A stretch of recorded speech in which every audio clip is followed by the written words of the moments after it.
On est une institution dédiée au secteur de l'aquaculture et pour cette édition, on a été sur une nouvelle configuration dans le sens où on veut mettre en avant plutôt le métier, donc la profession, ceux qui exercent déjà dans le secteur de l'aquaculture. Et en back-office, on a mis notre institution qui est maintenant connue quand même sur la place.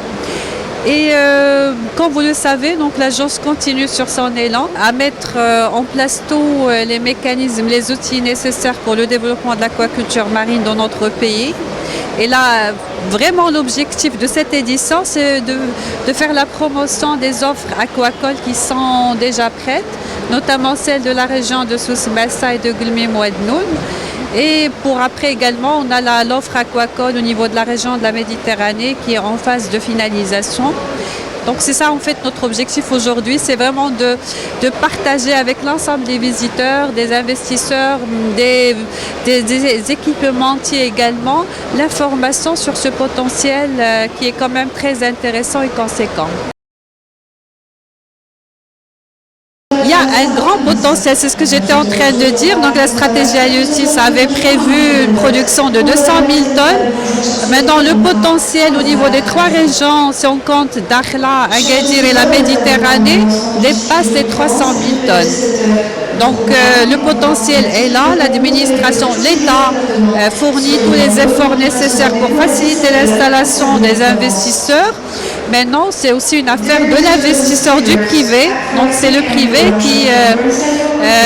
qui devrait manifester de l'intérêt pour cette activité et développer la production.